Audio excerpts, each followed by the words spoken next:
Hi everyone, welcome. Trish here. Thank you so much for coming in to hang out with me for a while. Today we are going to do my week in review. We're going to talk about the things that I used, what I thought of them, the biggest frustration I had of the week. If you're interested, then please keep watching. Let's go ahead and start with the primers that I used this week. This week I put down the Tatcha again. I wanted to give another try to the e.l.f. Poreless Putty Primer. In case you haven't seen it, this is the consistency of the primer. Normally I take a spatula and I just take a little scoop out and work it into my skin.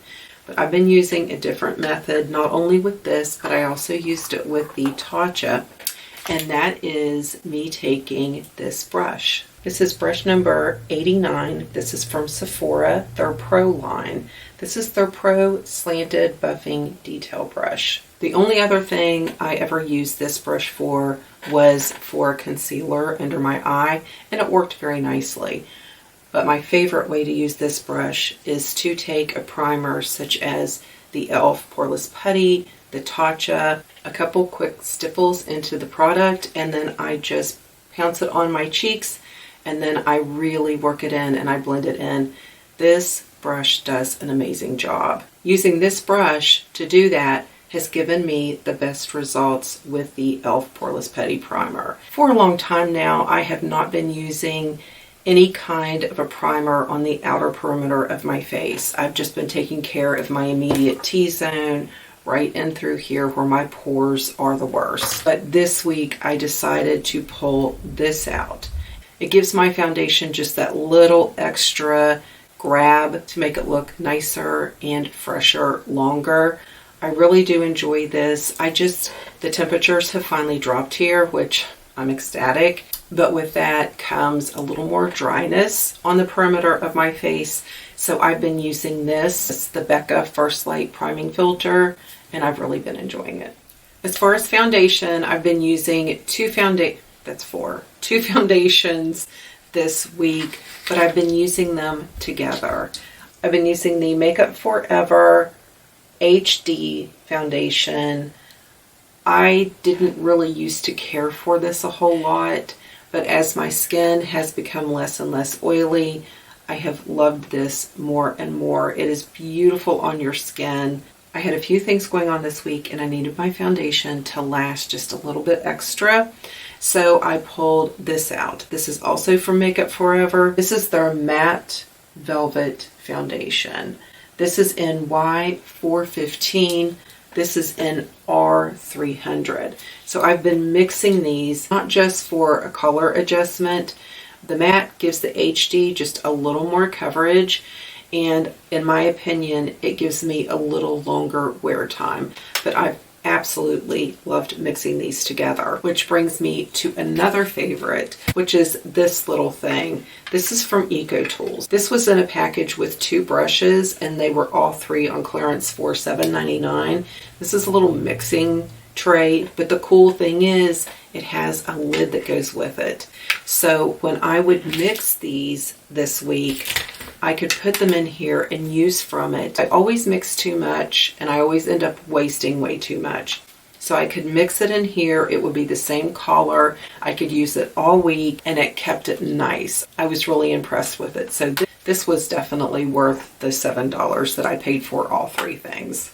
Something else I've been back into this week was using this. This is the Maybelline Tattoo Studio Brow Pomade. I absolutely adore this. This is, to me, the best pomade, and it lasts forever. It really does. But this pomade, you can go in, you can really build your brow up nicely. You can go in and get more of a natural look.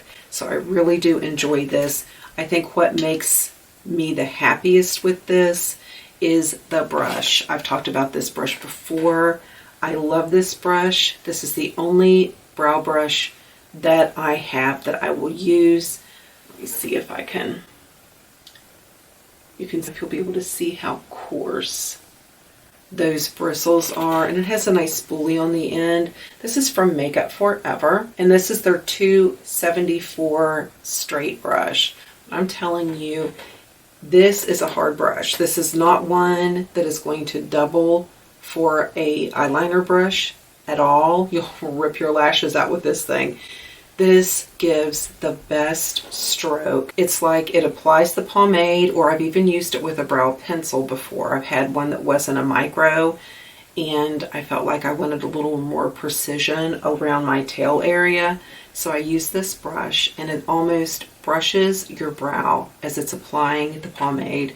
So this is absolutely a life changer. If you like a brow pomade, but you feel like the brushes that you've been using just don't let you achieve the look that you want, go in and check this one out. Just go look at it at Sephora. It's awesome. I have a backup.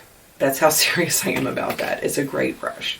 I'm going to take a quick intermission break to show you something else that I found this week, and I have loved it so much. I am not a seltzer or sparkling water kind of a person. It leaves a really weird aftertaste, and I don't care for it. But my mom had gotten a couple of these, and the flavors kind of intrigued me. Then the next time I was at Walmart, I grabbed a few, and I am hooked. I have been looking for something to let me back off of Diet Pop. I think this is it, because I don't think I've had it. Wait, I don't want to lie to you. No. Day 2 with no Diet Pop, I don't even want it. I craved this. This is from Clear America. This flavor is the orange cream, or flavored sparkling water. The orange cream is really good. The cherry vanilla it's okay. The white grape is good. The key lime, to me, tastes like a flat Sprite. So that was probably my least favorite. But my favorite, the Fiji apple. Oh my gosh, I'm not kidding. I ran out of that today, and I was craving it so bad. On my way to my mom's tomorrow, rest assured, I will stop and I will probably buy all of the apple that they have. It is so good. There's nothing. There's like 0 sugar, 0 calories, 0 caffeine, 0 sodium. But if you're looking for something with a little flavor to get your water in, check these out. They are really good. I think they're like 57 cents, and it's a 33.8 fluid ounce. So good. Try the apple. Unless you live around me, don't get the apple. I want the apple. Bronzers this week. I've been using 2 of my Anastasia bronzers. I've been using Mahogany and Rich Amber. I used Mahogany when I first did my self-tan.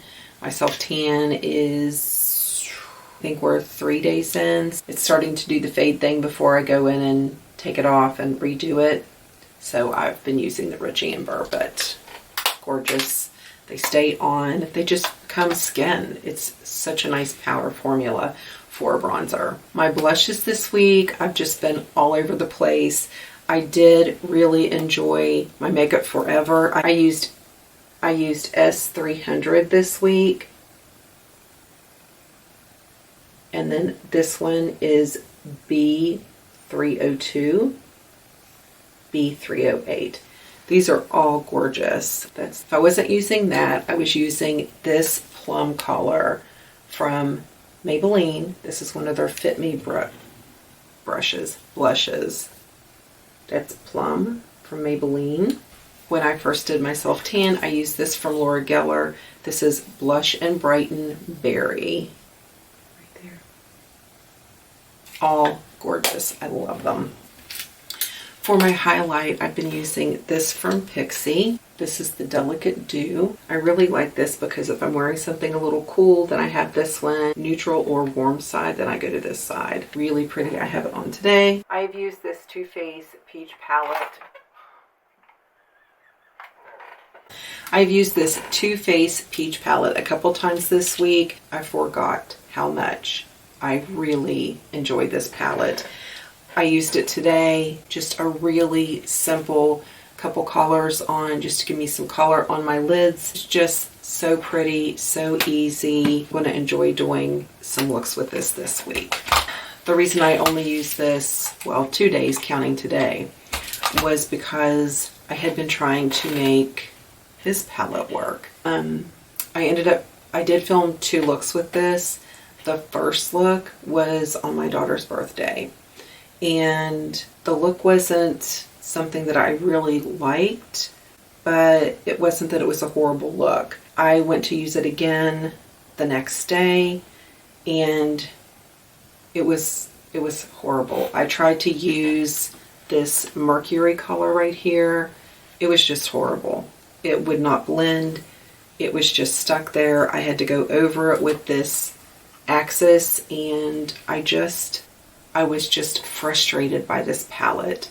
I didn't enjoy the looks I got, and the one day on my daughter's birthday that I did get the look to finally look like halfway decent, by 5 o'clock that evening, it just looked muddy and like a cheap eyeshadow look. That's just how it looked.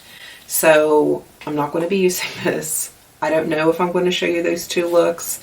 I was pretty frustrated, but I kind of feel like you need to know.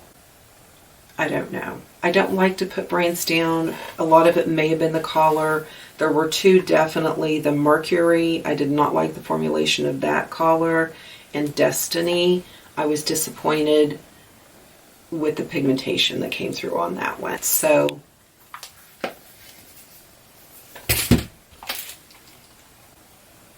but this I'm looking forward to. We will be getting some looks together with that. Hopefully I will have everything edited from my looks from the Born to Run palette. That will be up the beginning of the week. I'm hoping, fingers crossed. I have been editing like a crazy woman. I'm trying to get everything caught up.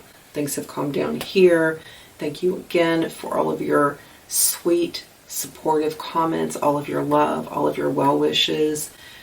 Y'all had me in tears. You don't understand how much support and love I feel from your words when I read your comments. So I did want to say thank you again. There's a Get Ready With Me you will also see next week, where Jack was coming and going, and I actually had him come in so he could say thank you too. It really means a lot. So thank you all so much for watching. I hope that you have an amazing day, and I will see you in the next video.